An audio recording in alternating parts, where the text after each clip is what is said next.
Bienvenidos a Psicoalmería Televisión, un espacio dedicado a tu bienestar emocional y al crecimiento personal. Aquí encontrarás consejos prácticos, entrevistas con especialistas y recursos para mejorar tu salud y tu calidad de vida. Porque en Psicoalmería sabemos que cuidar tu mente es cuidar tu vida. Comenzamos. Bienvenidos, bienvenidas una semana más a Psicoalmería, este espacio en el que hablamos de diferentes temas, tanto de psicología como de bienestar emocional. Hoy vamos a ver dos cosas, dos entrevistas que tienen mucha conexión entre sí, que es cómo poder ayudarnos mejor o poder ayudar a otras personas. Vamos a ver una entrevista a la psicóloga de nuestro equipo, Sara de la Nogal, y también otra entrevista a la Asociación Teléfono de la Esperanza en Almería, que nos van a dar una visión más integral de todas las cosas que hacen en esta asociación. Así que empezamos.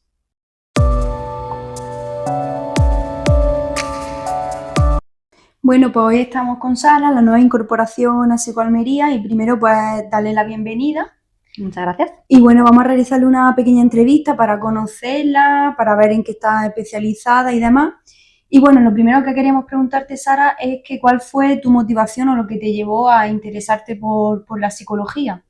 Pues es cierto que mi interés por la psicología comenzó muy joven, ya bueno, pues cuando empiezas a ser un poco adolescente, que empiezas a plantearte pues, a qué te gustaría dedicarte y tal. Y es verdad que yo considero que fue como una mezcla tanto de factores externos como ya más internos míos personales, ¿no? Es verdad que desde fuera siempre como que se me había reforzado mucho el tema de pues la habilidad de comunicación, la inteligencia emocional, también es verdad que bueno, pues cuando somos personas a lo mejor un poquito más empáticas, también recibes un poquito ese feedback de, pues, externo de la familia, de las amigas, ¿no? De que, bueno, pues que quizá tienes habilidades que son compatibles con dedicarte a algo relacionado o con la terapia o por lo menos, bueno, pues con el trabajo con otras personas, ¿no? Y a raíz de todo aquello también es verdad que, bueno, que en mi casa siempre se ha hablado abiertamente del tema de la salud mental, no ha sido para nada un tema tabú y, bueno, y gente de mi familia, yo incluida a lo mejor cuando era más pequeña, hemos acudido a terapia previamente. Entonces creo que sin ser algo que yo tuviese previsto, pues de repente esa idea se fue forjando y como también mi actitud hacia todo este ámbito de trabajo era bastante positivo, pues bueno, poco a poco finalmente me di cuenta de que sí que mi vocación estaba en el trabajo con otras personas y más específicamente en un ámbito más psicológico. Vale. Sí, porque también es muy bueno, ¿no? Eso que ha sido la normalización, ¿no? En tu casa y demás, que es muy bueno también que eso ocurra a la hora de normalizarlo, de tenerlo como algo normal, como debería ser siempre. Totalmente, o sea, al final puede haber gente que tenga las mismas habilidades que yo o incluso pues tenga una motivación quizá por este ámbito de trabajo, pero si no lo conoces, Claro. pues quizás no optas, ¿no? por él. Pero sí, en mi caso fue como un proceso bastante natural. Muy bien. Y bueno, háblanos un poquito de tu formación, en qué estás especializada, qué es lo que más te interesa de todo este mundo, que al final abarca muchos ámbitos, pero ¿cuál es el que más te llama la atención? Bueno, pues es verdad que mi historia así un poquito profesional de formación, sí que ha tomado varios caminos. Inicialmente estando en la carrera, bueno, inicialmente cuando yo decido iniciar el estudio de la psicología, al final lo hago como la mayor parte de la gente, supongo, con una visión más para dedicarme al ámbito clínico, es decir, a pasar consulta, a tener mis pacientes. Pero ya estando dentro de la carrera, es cierto que, bueno, a raíz de las asignaturas que tuve de psicología social, y creo que quizá también ahí empezó a mostrarse un poco el enfoque que me gustaría luego llevar a cabo en consulta, actualmente, por ejemplo, el ámbito social siempre he considerado que tiene un peso muy importante en la salud mental. Y a raíz, bueno, también de una profesora muy buena que tuve en la carrera, que era una profesora excelente de psicología social, finalmente me decanté por hacer mis prácticas de la carrera en el ámbito más social, ¿no? Con servicios sociales. Y ahí en esas prácticas disfruté muchísimo, aprendí un montón y bueno, al final tomé conciencia también de la importancia de una labor psicológica fuera del ámbito meramente clínico, no tan supeditado, ¿no? al ámbito clínico. Y opté por hacer un máster en intervención social y psicología comunitaria. Y es cierto que lo disfruté muchísimo, me gustaba mucho el enfoque de trabajo, pero bueno, es un ámbito en el que es un poco complicado abrirse camino. Entonces, finalmente, entre decidir opositar hacia servicios sociales y seguir un enfoque un poco más clínico, me decanté por el enfoque clínico porque me di cuenta de que lo que yo más disfrutaba al trabajar en servicios sociales era el trabajo con familias y también con parejas o incluso con mujeres maltratadas. Entonces opté por hacer el máster de sexología aquí en Almería, en la UAL, y bueno, mientras estaba haciendo el máster de sexología también realicé un título propio con la UAL para terapia de pareja. Y es cierto que considero que ese es el enfoque en el que actualmente pues yo más cómoda me siento trabajando, también es en el que más me he enfocado para seguir investigando, seguir formándome y bueno, pues un poco el que más controlo, ¿no? Y ya una vez que termine todo este proceso de formación como sexóloga y terapeuta de pareja, di el paso de formarme como psicóloga clínica, que al final, bueno, pues era el siguiente paso necesario, ¿no? Para poder ejercer.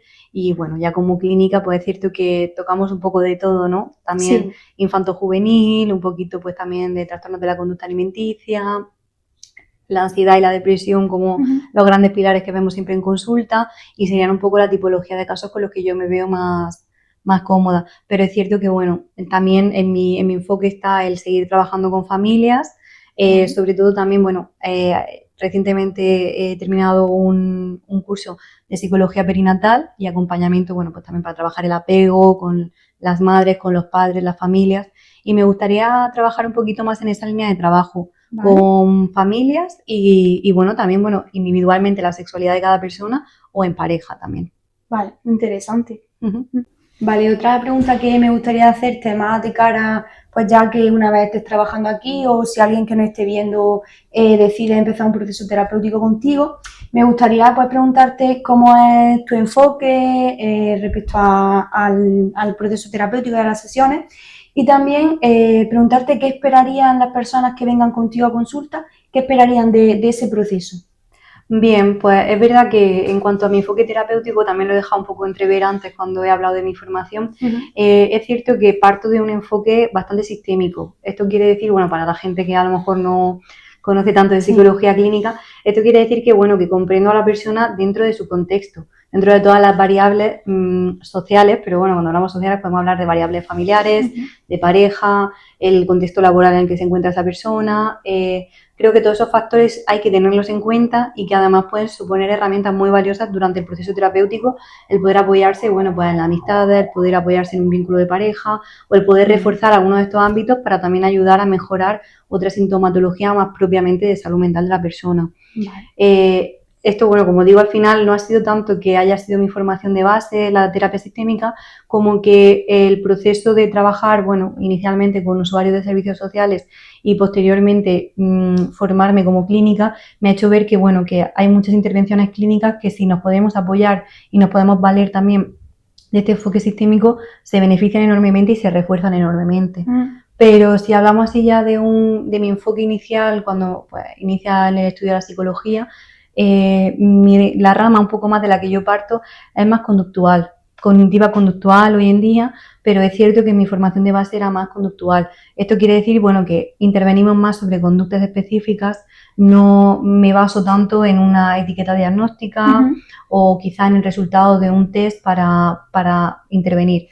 Consideramos al final que bueno, lo que tú estás interviniendo es sobre una persona, no sobre un diagnóstico, sobre una etiqueta. Claro. De nada me sirve decir, no, es que estoy interviniendo sobre una depresión, si no veo a la persona y qué síntomas muestra esta persona y qué cosas puede haber detrás de que tú te estés sintiendo más bajo de ánimo, de que a lo mejor no tengas ganas de salir de casa o de que te haya dado por comer muchísimo, cuando a lo mejor tienes otras personas que con esa misma etiqueta de depresión va a tener una sintomatología completamente diferente o contraria. Quizá no puede dormir, quizá en vez de comer demasiado está comiendo menos. Entonces nos centramos más en esas conductas, ¿no? Que decimos, que muestra la persona y en todas, bueno, pues las estrategias que podemos tomar para poder intervenir en este tipo de casos. Es cierto que al final del día y cuanto más nos formamos nos vamos dando cuenta de que, bueno, al final no todos los profesionales, pero muchos profesionales nos damos cuenta de que lo ideal es tener también una perspectiva un poco más, pues, integrativa. Lo que hablamos de la psicología integrativa, es decir, dependiendo de la persona, de sus necesidades, también de los valores de la persona, cuando empiezas a conocerla un poco en terapia, hay determinadas intervenciones que pueden ser más compatibles con esa persona, que aunque quizá pues yo de entrada me sentiría más cómoda haciendo otro tipo de intervención, también pongo en su lugar el hecho de que quizá para esta persona específica puede ser más beneficioso que yo salga de mi zona de confort o que evite a lo mejor mi primera intervención de cabecera o lo primero que a mí se me ocurriría hacer, porque quizá por algo específico que me ha comentado en sesión o algo que yo estoy viendo durante la evaluación puede beneficiarse más de otro enfoque, o no tanto de otro enfoque, sino de otra técnica, de otro enfoque. Vale. Pero al final parece que solo podemos ejercer desde un enfoque y muchas veces lo ideal es, bueno, tú tener tu enfoque de cabecera, Sí. que va a ir guiando tu intervención. En mi caso sería pues, el cognitivo-conductual con la terapia sistémica. Y luego ya desde ahí, pues ver un poco si hay una técnica específica de otro enfoque que nos pueda beneficiar más para avanzar con un paciente concreto. Vale, sí, sobre todo pues eso, tener en cuenta a la persona, ¿no? Que aunque haya un enfoque, si ves que hay otro que le va a venir mejor, pues adaptarse a esas particularidades y mirar más allá de un diagnóstico, ¿no?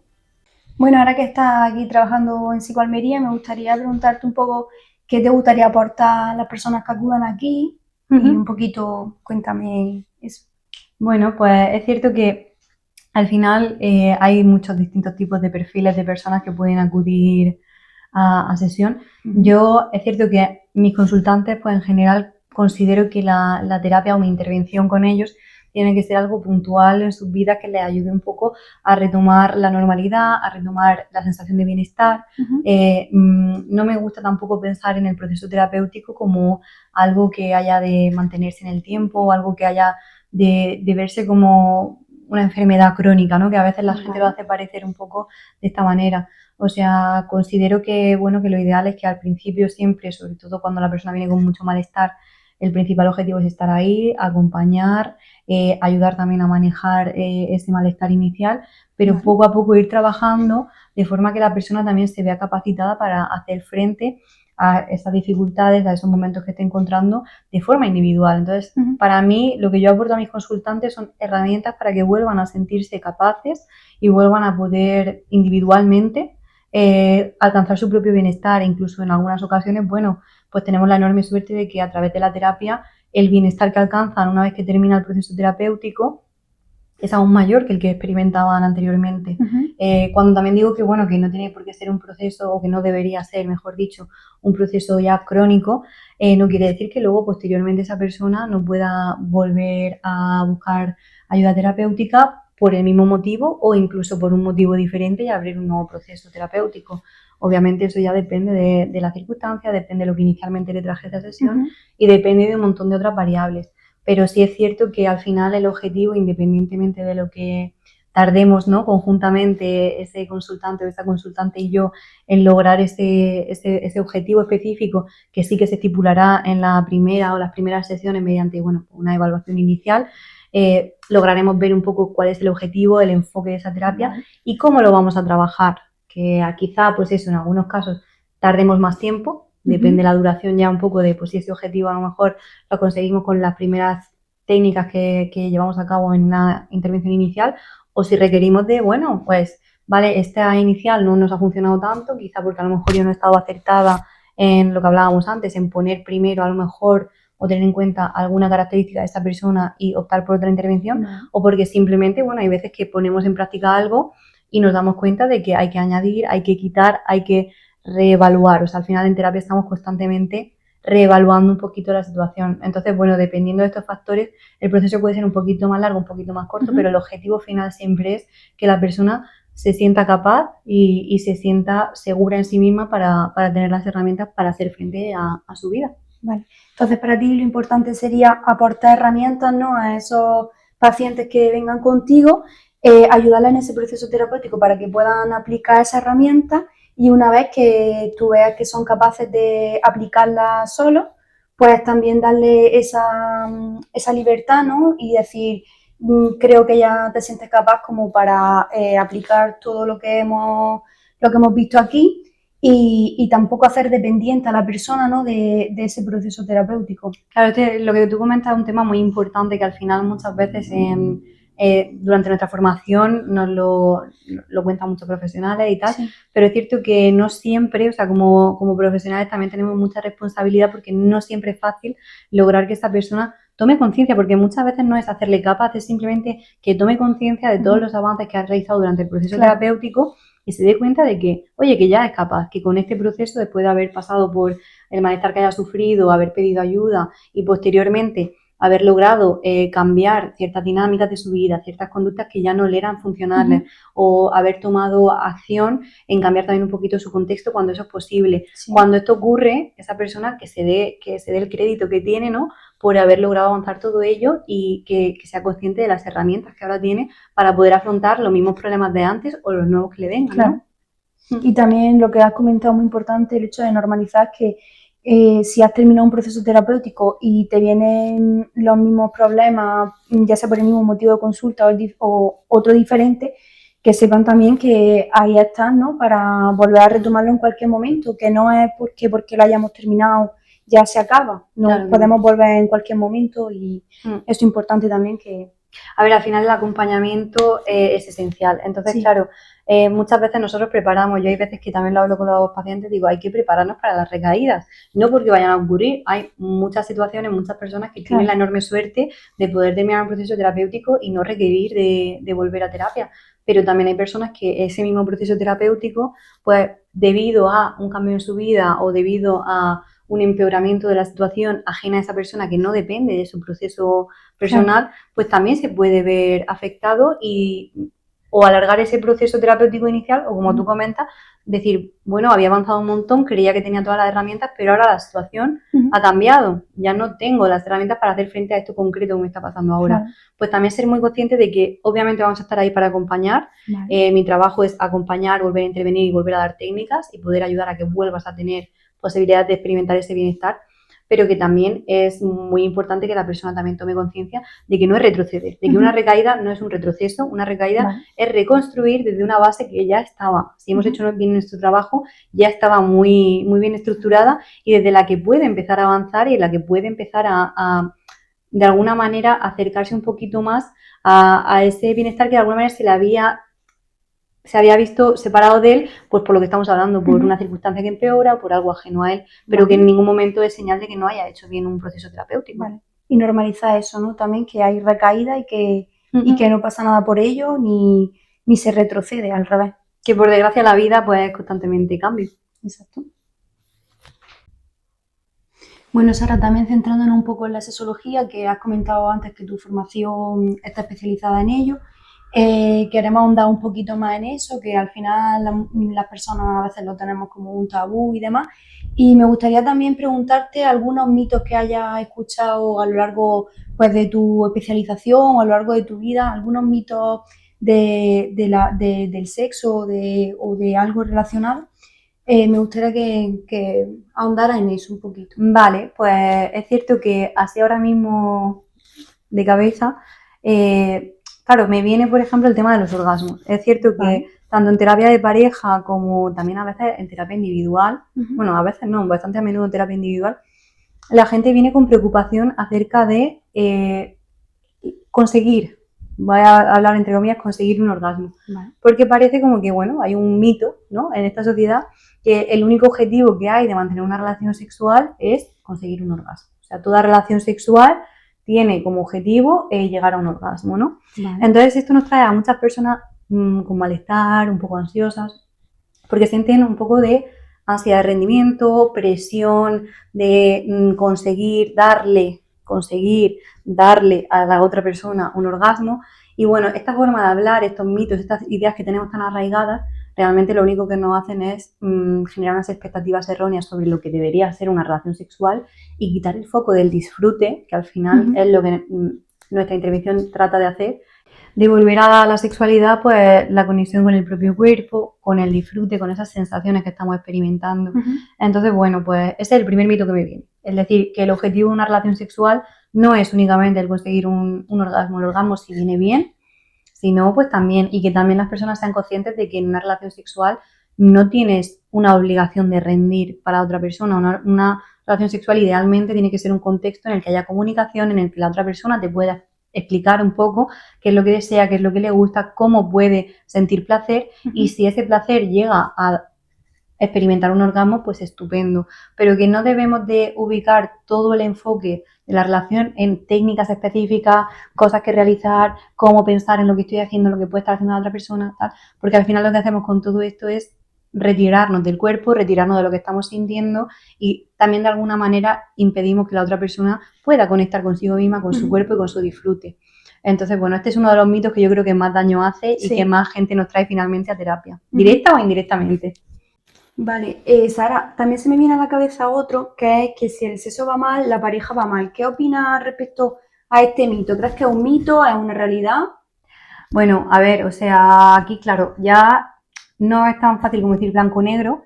Es cierto que de entrada mi ímpetu sería decir falso, mito, porque bueno, pues porque lo que vemos en sesión, o sea, si bien obviamente hay un impacto muy grande, sobre todo para algunas personas, algunas parejas que dan mucho valor a la conexión sexual que tienen, y en esos casos, pues bueno, obviamente no es un mito, es una realidad, para esa persona está generando malestar. Pero por otro lado, mi primer impulso de decir falso es porque en la sociedad en la que vivimos tenemos mucho foco puesto en la calidad de las relaciones sexuales en pareja. Y es importante tener que en una relación sexual, bueno, pues está la persona, está la otra persona, o bueno, el número de personas que estén involucradas en ella, pero también están sus circunstancias en ese momento, también está el contexto. Va cambiando también muchas veces a lo largo de la vida, ya no solo el deseo sexual, sino este contexto que estamos hablando. Vale. Y es muy complejo determinar, bueno, pues es que si el sexo va mal en una pareja, esa pareja va a ir mal. Hay muchos momentos en los que, por ejemplo, familias que nos estén viendo, gente que hayan sido padres, nos van a decir, no, pues es verdad que a lo mejor durante los primeros meses o los primeros días, adaptándonos a un cambio tan grande como traer un niño al mundo, estar empezando a maternar, a paternar, es cierto que lo último que está en nuestra mente ahora mismo es mantener relaciones sexuales de la forma en la que lo hacíamos antes. Quizá tenemos más intimidad o quizá nos demostramos afecto de otras maneras, pero estamos súper cansados o nos sacamos tiempo o... En fin, hay un montón de momentos, pongo el ejemplo de la maternidad o la paternidad porque creo que es uno de los que menos tabú tiene a la hora de reconocer que la gente pues tenga otras prioridades, ¿no?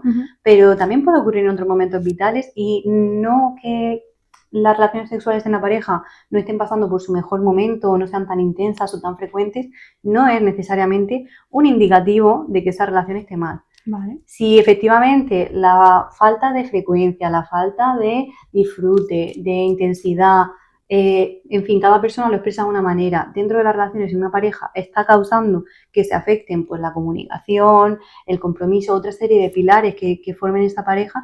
Ahí sí que es importante, obviamente, pues, que acudan a terapia, que busquen ayuda de un profesional, porque por desgracia, bueno, pues cuando ya empiezas a ver que la pareja empieza a fallar, ya se lo quieres atribuir simplemente a la sexualidad o a otros ámbitos, tendemos a como ocultarlo, no darle importancia, dejarlo pasar, ¿no? De alguna manera, y cuando venimos a sesión lo que encontramos es parejas que quizás están ya muy desgastadas, que quizás han dejado pasar por alto varios pequeños problemas que luego se van pues sumando. Entonces, bueno, pues es cierto que siendo desde mi punto de vista un mito que el sexo si va mal, la pareja vaya a ir mal, cuando sea a raíz del sexo, sea a raíz de cualquier otro tema, notas que tu pareja empieza a ir mal, sí que considero que es importante buscar un profesional, ya sea terapeuta de pareja o si específicamente queréis trabajar sobre el ámbito sexual, pues alguien con formación en sexología. Qué interesante lo que nos cuenta, Sara. Pues bueno, pues muchísimas gracias y una vez más bienvenida al equipo de Psicoalmería, que espero que te guste esta experiencia y esta oportunidad. Y bueno, pues muchas gracias. Muchísimas gracias a ti, Rosa, por la entrevista, que está muy cómoda y es un placer, la verdad, estar aquí y formar parte del equipo.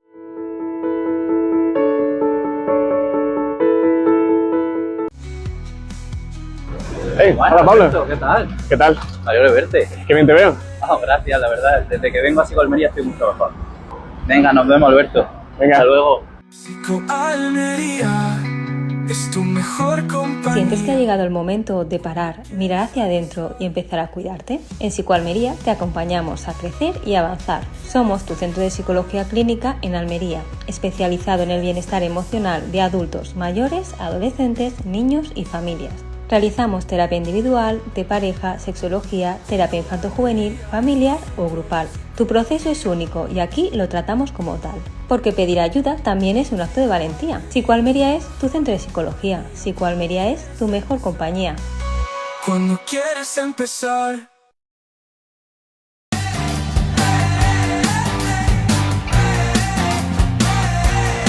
Elige tu ando, alista tu equipo, la batalla está a punto de comenzar.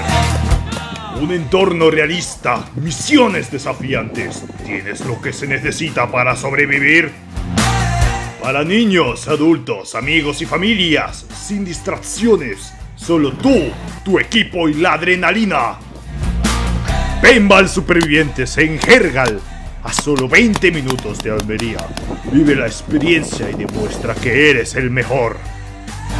Reserva ahora y únete a la batalla.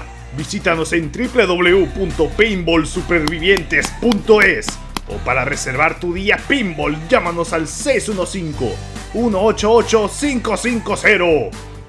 Paintball Supervivientes, acción de película.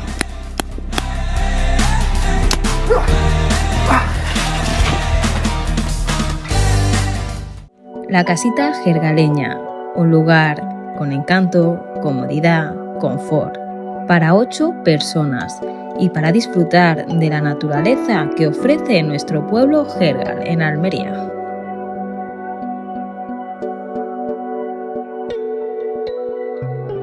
Buenas, me habéis pillado leyendo mi nueva novela La herencia oculta, una novela donde se engloba la historia, la ficción, donde la vida de Ethan se entremezcla con el legado pasado de su abuelo. Si queréis disfrutar de una buena novela, no dudéis en adquirirla.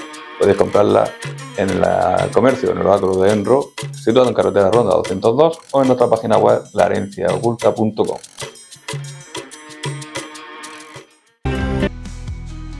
Hey, hola Pablo. Alberto, ¿qué tal? ¿Qué tal? Me alegro de verte. Qué bien te veo. Gracias, la verdad. Desde que vengo a Psicoalmería estoy mucho mejor. Venga, nos vemos, Alberto. Venga. Hasta luego. Psicoalmería es tu mejor compañía. ¿Sientes que ha llegado el momento de parar, mirar hacia adentro y empezar a cuidarte? En Psicoalmería te acompañamos a crecer y avanzar. Somos tu centro de psicología clínica en Almería, especializado en el bienestar emocional de adultos, mayores, adolescentes, niños y familias. Realizamos terapia individual, de pareja, sexología, terapia infanto-juvenil, familiar o grupal. Tu proceso es único y aquí lo tratamos como tal. Porque pedir ayuda también es un acto de valentía. Psicoalmería es tu centro de psicología. Psicoalmería es tu mejor compañía. Cuando quieres empezar.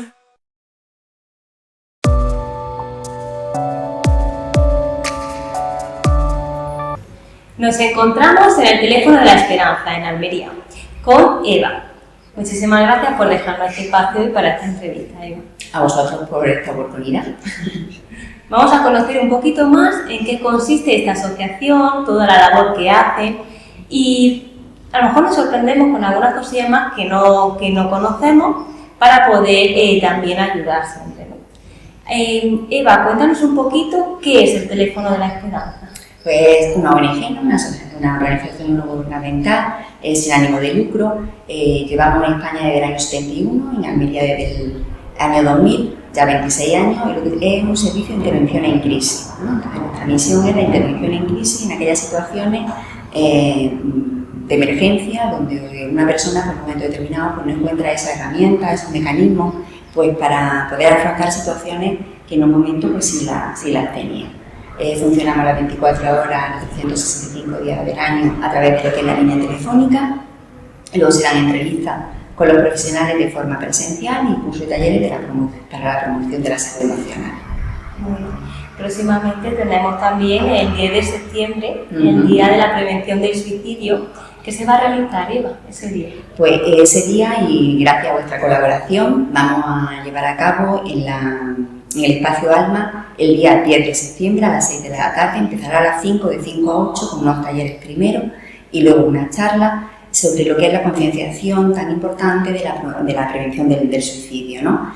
Porque es verdad que últimamente parece que se está hablando más, pero todavía cuesta trabajo, hay muchos mitos al respecto. Entonces lo que se pretende es que la población pues, conozca, tome interés en mecanismos para poder pues, que se hable de una manera adecuada, que se sepa cómo ayudar a personas que en un momento determinado ven que su vida no tiene sentido, ¿no? Que quieren dejar de padecer este sufrimiento que les embarga y deciden la opción del suicidio. Entonces, a través de la mesa técnica de salud mental, pues vamos a elaborar eso, un taller, como comentaba, y una charla que eso, que espero que toda la gente pueda participar y se cojan esas herramientas y mecanismos pues, para poder visualizar un tema tan importante. ¿Y la gente cómo puede apuntarse a ese taller? Es abierto, no hace falta inscribirse. Vale. Cuando esté más cercana a la fecha lo recordaremos en todos los medios de información, redes sociales y demás. Entonces, nada más que, como yo digo, el día 10 a las 5 de la tarde en el espacio Alma se empezarán a hacer ya actividades y libre inscripción. El aforo es bastante grande. Pues yo personalmente he estado en algún taller vuestro y específicamente hace unos 2 o 3 meses, hace mucho tiempo, en la Universidad de Almería, que hicisteis uno de creo que era de estrés. Sí, ¿no? Exacto, es verdad, porque no solamente hacemos lo que son nuestras actividades aquí en la sede, sino que intentamos ir para el mayor número de sitios posibles donde nos llaman y allí acudimos. Entonces uno de ellos es la universidad, porque es verdad que hay un público bastante amplio, ¿no? Bastante población pues entusiasta, joven, y que a veces pues necesitan eso, pues también herramientas, el estrés de los estudios, saliendo, buscando algunos ya por su primer empleo, terminando las carreras diversas, las relaciones, ¿no?, interpersonales que también afectan. Entonces todo eso lo que intentamos es dar recursos y herramientas pues, para poder gestionar las situaciones de una mayor manera. Y no solamente en la universidad, sino también vamos a centros educativos, a institutos y colegios, sobre todo más intentamos ir a institutos que son más, los jóvenes ya tienen más conciencia y se puede trabajar un poquito, de trabajo emocional me refiero, se puede trabajar un poquito más con ellos. Y otras veces vienen aquí, que también es muy sano para nosotros, nos llena de entusiasmo cuando vemos esto de gente joven, pero si no nos desplazamos a los diferentes centros y se trabaja eso, sobre todo lo que es el conocerse, el saber por dónde ando, qué cosas son las que me perturban, qué situaciones veo que soy capaz de, o me cuesta más trabajo enfrentarme a ellas, qué mecanismos puedo utilizar para hacerlo y ahí intentamos ayudar a todos. Sí, sin duda es una labor también de prevención. Mucho. Ya con esos adolescentes, para que tengan esas herramientas iniciales que necesitan. Exacto. Sí, porque nuestra parte más, que lo decía antes, solo de pincelada, lo que es la promoción de la calidad de vida emocional, es la que intentamos que tenga mucho peso, porque el teléfono está abierto siempre para que lo necesite, como comentaba, en la entrevista profesional, pero sobre todo eso, si yo tengo herramientas adecuadas en la juventud, pero también en cualquier edad, si es que a todos en un momento determinado nos desbordamos, ¿no? Situaciones que antes pues, podíamos gestionar, pero a veces se nos acumulan circunstancias, nos viene o nos sobreviene pues, una enfermedad, una pérdida, etcétera. Y si tengo esas herramientas y esos mecanismos, pues doler va a doler, porque es que el sufrimiento, ¿no? Ahí está el dolor, pero que no se convierta en un sufrimiento a muy largo plazo, ¿no? Sino que sepamos gestionarlo de manera de que si una situación de una separación, por ejemplo, pues me va a doler, una persona con la que yo he convivido tiempo, he estado, tenía planes en común de familia, un proyecto de vida, entonces es lógico que a mí eso me perturbe, si no algo pasaría, ¿no? Si no me pasa nada. Pero vamos a intentar por eso dar esa herramienta, vamos a gestionarlo, pues para que pueda ir llevándolo de la mejor forma posible y en el menor tiempo, ¿no? Que dure lo menos posible, pues para poder seguir pues abordando mi vida en las diferentes circunstancias con la mayor normalidad, entendemos esa palabra, que se pueda. Pues me gusta eso, como lo ha explicado Eva, el cómo es normal pasar ese dolor, que sea como un duelo, pues hay muchos tipos de duelo, como una ruptura, el ejemplo que has puesto, ¿no? Que hay que normalizarlo, hay que transitarlo, y es diferente ese sufrimiento, que lo que hace es durar muchísimo, restarte en muchísimas áreas de tu vida, ¿no? Y el ver que no tienes salida. Me gusta cómo marca la diferencia, la verdad. Claro, vosotros trabajáis también mucho, así. Buena pregunta. Sí, a mí me gustaría saber qué tipo de profesionales son los que colaboran con vosotros. Pero lo que es la atención de cuando se da entrevista, que decimos una entrevista con un profesional, ¿no? Porque en esa llamada telefónica muchas veces el propio llamante pide esa atención con profesional o el propio orientador, que es el que coge el teléfono, ve la necesidad de que esa situación pues, por teléfono no va a ser suficiente ese abordaje. Hago un paréntesis y luego retomo esto. Entonces, para para esa entrevista con profesional pues se necesita el grado ahora en psicología, ¿no? Entonces sí que se necesita esa formación, porque si decimos que te va a ver un psicólogo, pues tiene que tener el grado en psicología. Luego para el orientador no se necesita ningún tipo de cualificación específica, pero sí un trabajo que damos desde aquí de desarrollo personal y herramientas de escucha, ¿no? Todo lo que es la escucha activa, la empatía, la resolución de conflictos, el cómo personalizar las situaciones que nos ocurren, cómo reestructurar todo eso, porque cuando levantamos un poco lo que decimos, porque muchas veces dice la gente, ¡ay, madre mía, qué formación, ¿no? qué exigencia! Pero sé que es verdad que cuando tú te cuelgas el teléfono no sabes qué te puede encontrar, ¿no? ¿Qué te puede encontrar? Entonces es importante primero que estés trabajada a nivel personal, ¿no? A nivel que no te afecte aquello con lo que te vaya a encontrar, y segundo que tengas la herramienta adecuada para poder acompañar. Y lo del paréntesis que decía es que lo que intentamos es que la persona, primero, una escucha activa, ¿no? Que la persona pueda verbalizar todo aquello que le está haciendo sufrir, que en ese momento está padeciendo, le está haciendo pasarlo mal, y a través de preguntas, a través de esa escucha, de esa empatía, que vaya tomando conciencia de cómo yo puedo, ante esta situación que tengo, qué estrategias puedo adoptar, qué cambios puedo abordar para poder salir de esta situación. Es verdad que hay cosas que no vamos a poder cambiar, pero sí puedo trabajar entonces la aceptación, ¿no? También lo sabemos que no todo es posible un cambio, sino que es una aceptación, pérdida, etc. Y en eso estamos, y sobre todo lo que nosotros decimos de aquí, cosas que nunca podemos hacer, ¿no? Podemos hacerlo más o menos, cometer ciertas deslices, pero lo que siempre intentamos evitar es el moralizar, el restar importancia a lo que el otro está viviendo, el culpabilizar, ¿no? ¿Cómo se te ocurre? ¿No? Muchas veces en nuestro día a día que decimos, ¿cómo has estado para hacer eso? No se trata, no es el momento de eso. Todo lo que te aceptamos a ti tal cual estás y estás viviendo esta situación. Lo que tenemos que hacer es con qué otras cosas puedes hacer para que esto cambie, desaparezca, ¿no? Se amortigue. Entonces eso es importantísimo. A mí me gusta poner la metáfora del niño que está corriendo y se cae. Entonces lo primero que hacemos es cómo está, ¿no? Un poco ver cómo está, ¿no? Cómo lo está viviendo, y luego ya se le regaña. Pues, de hecho que no corriera por ahí. No digo que regañemos a la gente, claro, sino que en el momento que contactan, lo que buscan es ese malestar que están sufriendo en ese momento, ¿no? Ese dolor emocional, y no tanto el que aprenden de lo que están viviendo, eso posterior. Exacto. Sí, si no hace una buena empatía, no voy a decir que yo estoy aquí para aceptar y comprender, y yo no puedo decir que lo que tú sientes es bueno o malo, tú lo estás sintiendo. ¿Te está haciendo sufrir eso que sientes? Sí, pero hay que trabajar para cambiarlo. Esa es lo que hacemos. Intentamos. Yo sí, bueno, estoy viendo en el cartel que la gente puede hacerse socio, y saber más o menos qué consiste, cómo puede la gente ayudar en esto.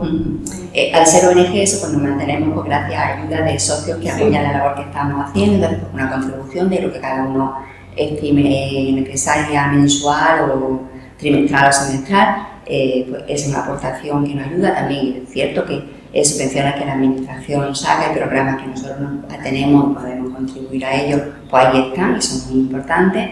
Y luego pues actividades diversas que podemos hacer. Hace poco fue una obra de teatro en Roqueta que nos cedieron a beneficio del ayuntamiento, pues genial, porque ayuda para cubrir los gastos que tenemos. Entonces que toque a la persona que quiera, pues que nos llame, ¿no? Al 950 26 99 99, y tanto le informaremos pues de cómo puede colaborar económicamente como voluntario, que de las cosas tan importantes. Sí, por supuesto, las dos formas, tanto la economía como voluntario, porque es necesario para todas estas funciones que está ya abarcando.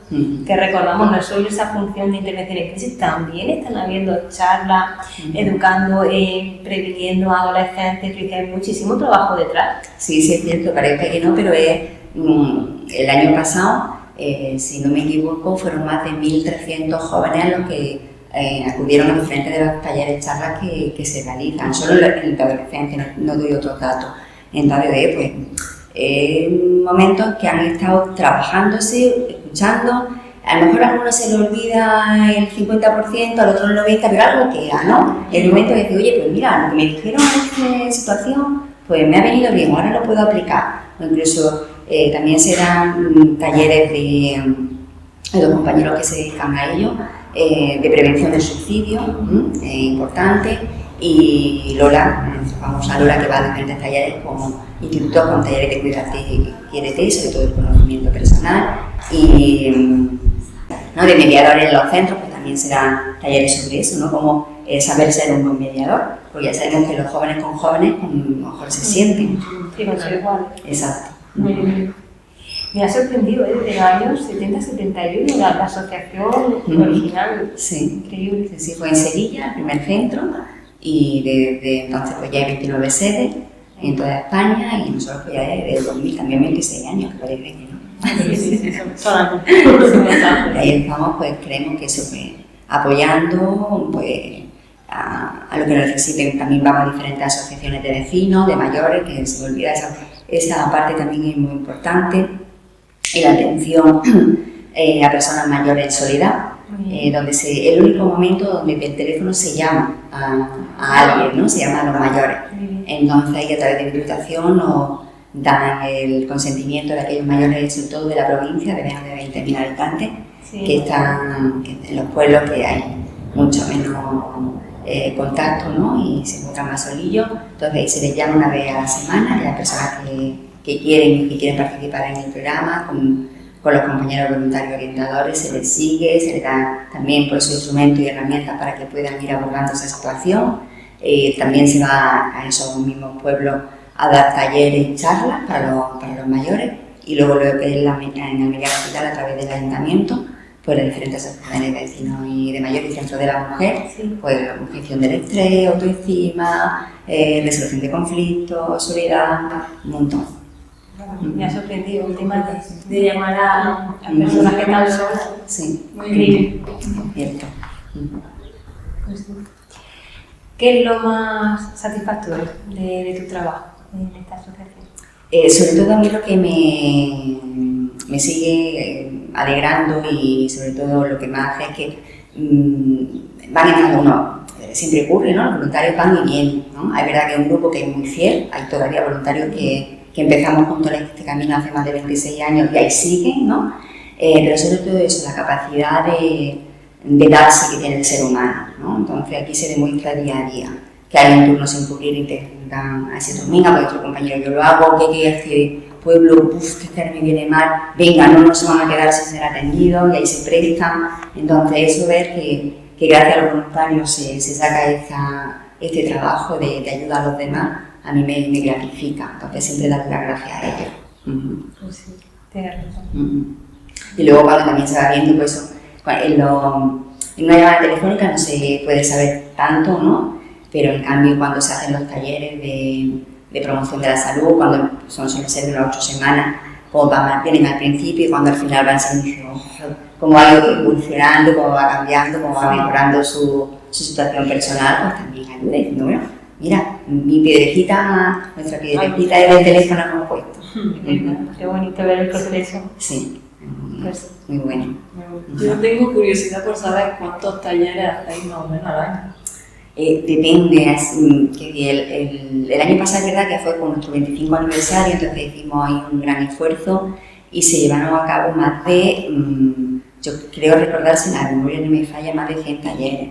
Entonces es verdad que fue un año duro de remangarse y ahí ponerse todas las manos a una, pero no, nos esforzamos y así salió. Normalmente son unos poquitos menos, porque también eso, las manos que tenemos es donde llegamos, pero ese fue un año muy grande. Éxito total. Sí, mucho. Además, son muchas personas que asistieron, que se fue ampliando un poquito la labor, conociendo la labor que hacemos, que no se quede solamente en esa imagen de coger el teléfono y como una cosa escondida. Entonces, pues eso nos agrada. Y el tema del teléfono, no lo sé, originalmente surgió porque era más fácil llegar a la gente, entiendo, en los años 70. Exactamente, ahí fue una manera, fue Serafín Madrid, el fundador del teléfono. Él había creado ya la ciudad de San Juan de Dios, y entonces vio la necesidad que había de de ayuda, ¿no? De personas que estaban pasándolo mal, y el contacto del teléfono en expansión, ¿no? En inicio, de poder contactar a través de sin tener que desplazarse, y surgió ahí. ¿Verdad que desde el año 70 ahora hay teléfonos de muchas cosas y muy específicos para muchas cosas, pero sí fue esa precisamente, ¿no? Mira, ese fue. ¿Y actualmente se mantiene solo con teléfono o también se hacen videollamadas? El año de la pandemia, ¿no? Ahí fue todo un invento, ¿no? De poder atender, todavía ya sí que se hacía la entrevista a través de videollamada, telefónicamente, para que no que se dejasen de atender, y también está a través de chat para los jóvenes. Entonces sí hemos ido pues evolucionando un poquito, aunque se intenta que la entrevista sea presencial, porque apostamos todavía el que cara a cara, el contacto, sí, eso ayuda, y el teléfono, pero que si en algún momento se necesita videollamada también sea. Me alegro de decir que hay varias vías, no solo el teléfono, hay varias vías para que por teléfono de la esperanza pues llega quien tiene que llegar y ayudar. Nada, pues daros las gracias de que este camino que hemos empezado de colaboración pues se pueda seguir. El día a día nos vemos con vosotras, contigo sobre todo, Verónica, allí en el Espacio Alma, y espero que la gente pueda aprovecharse de esa oportunidad de contar contigo. Pues muchísimas gracias. Recordamos, el 10 de septiembre el Espacio Alma, Día de la Prevención del Suicidio. Y van a haber muchísimas, a partir de la charla que daré, hay talleres, también esa mesa técnica, y hay que estar. Sí o sí, hay que estar. Pues gracias, Eva. Gracias a vosotros. Muchas gracias. Muchas gracias a las personas que han participado en esta entrevista, tanto los entrevistadores como las personas entrevistadas. Nos ha gustado mucho ver desde más cerca qué objetivos y qué valores tenéis. Os recuerdo que en nuestra página web, en psicoalmería.com, tenemos el apartado blog donde podéis ver artículos con más pautas generales para el día a día, incluyendo pues ahora para las vacaciones algunas pautas para desconectar, que es el último que hemos subido. También en nuestro canal de YouTube tenemos disponibles los programas anteriores, que hablamos también de muchos temas diversos que seguramente más de uno te interesa. Y os recuerdo que en Almería Televisión tenemos un nuevo programa todos los miércoles a las 9 de la noche. ¿Quieres que abordemos algún tema en especial? Por favor, escríbenos a info@psicoalmería.com y lo abordaremos con mucho gusto. Nos vemos la semana que viene. Un abrazo. Psicoalmería Televisión, un espacio dedicado a tu bienestar emocional y al crecimiento personal. Aquí encontrarás consejos prácticos, entrevistas con especialistas y recursos para mejorar tu salud y tu calidad de vida. Porque en Psicoalmería sabemos que cuidar tu mente es cuidar tu vida.